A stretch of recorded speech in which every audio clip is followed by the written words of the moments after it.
Oke, assalamualaikum warahmatullahi wabarakatuh. Nah, kita lanjutkan ya ke slide yang kedua.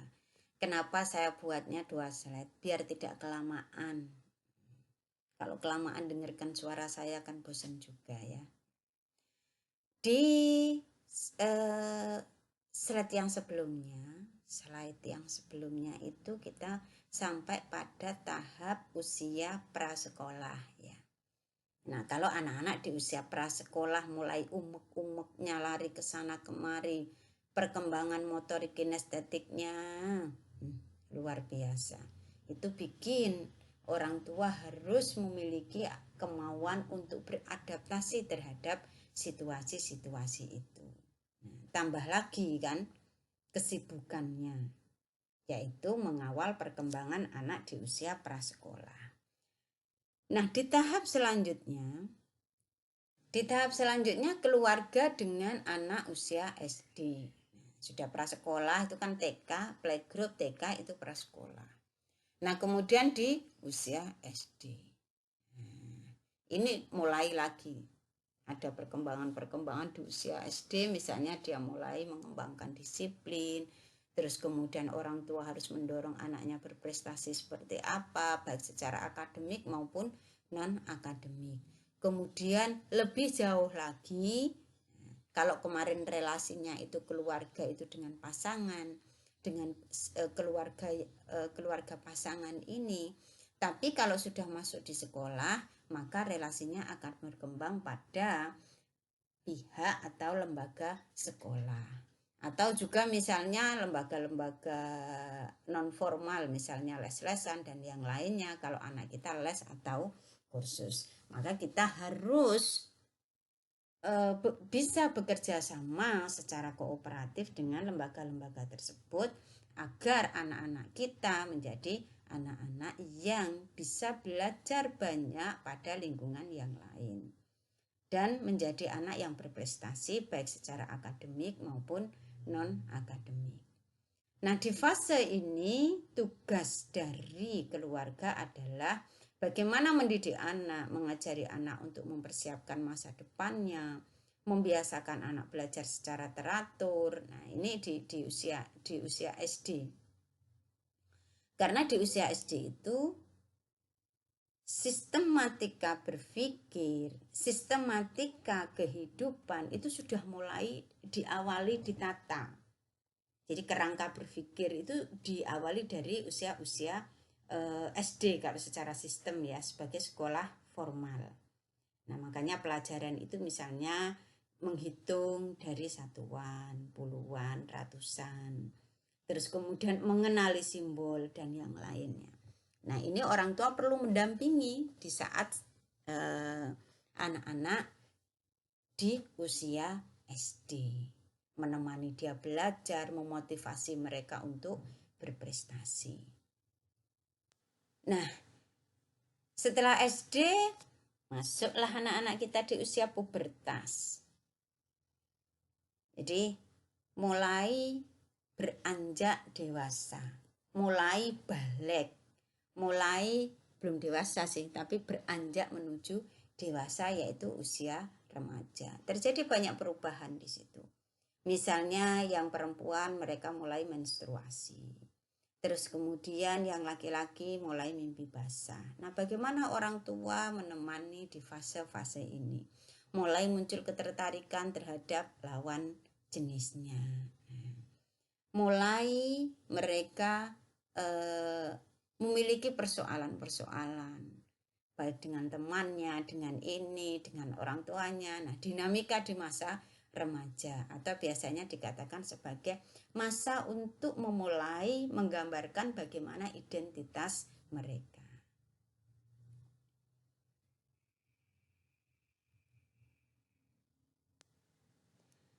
Nah, di fase ini juga anak-anak sudah mulai mengembangkan tanggung jawab.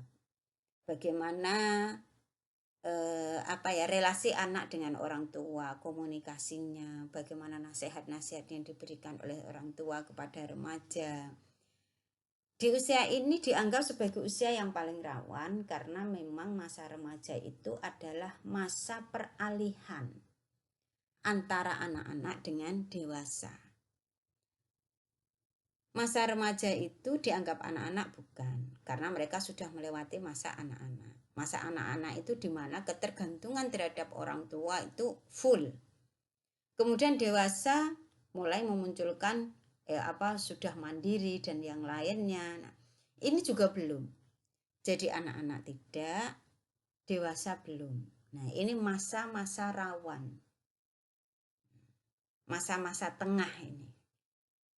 Nah, dianggap masa yang paling rawan terkait dengan identitas diri, pembentukan kepribadian, role model. Nah, orang tua di anak dengan usia remaja ini memang lebih ekstra lagi untuk memahami, karena tidak bisa diperlakukan sebagai anak-anak, tapi juga tidak bisa dilepas los bagaimana memperlakukan orang dewasa. Nah, selanjutnya keluarga di masa pertengahan.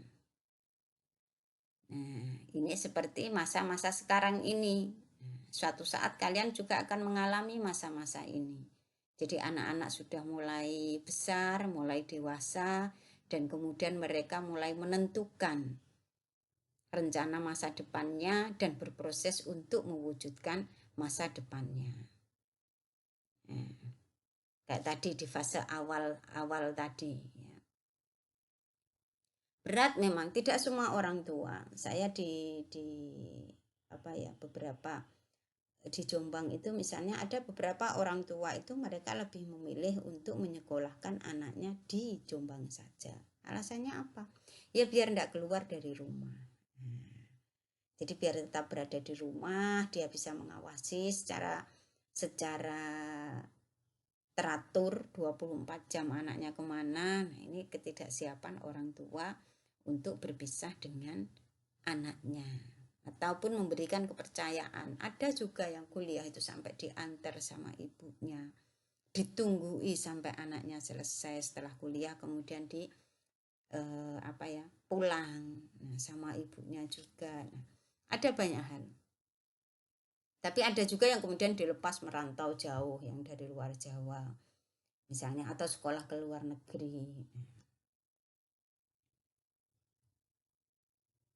Pada anak-anak yang beranjak menuju dewasa ini,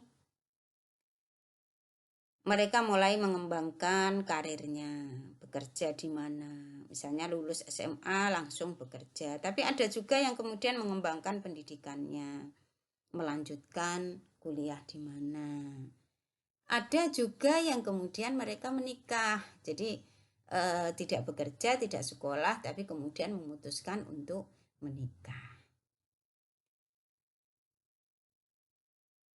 Apapun itu, mereka tetap bahwa keluarga itu menjadi dasar dari dukungannya.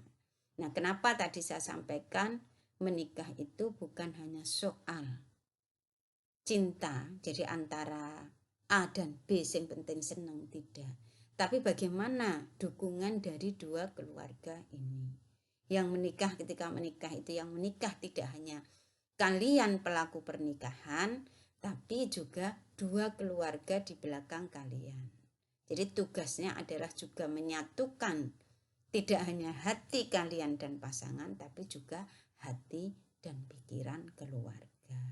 Karena nanti dalam perjalanan yang keluarga itu adalah sumber dukungan. Baik dukungan finansial, dukungan psikologis. Nah, itu ke sana.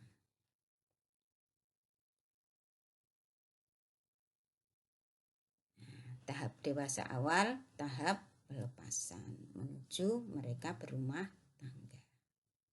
Nah, setelah anak-anak dewasa, anak-anak berumah tangga, ya nanti ada fase masa terakhir, yaitu keluarga di masa terakhir.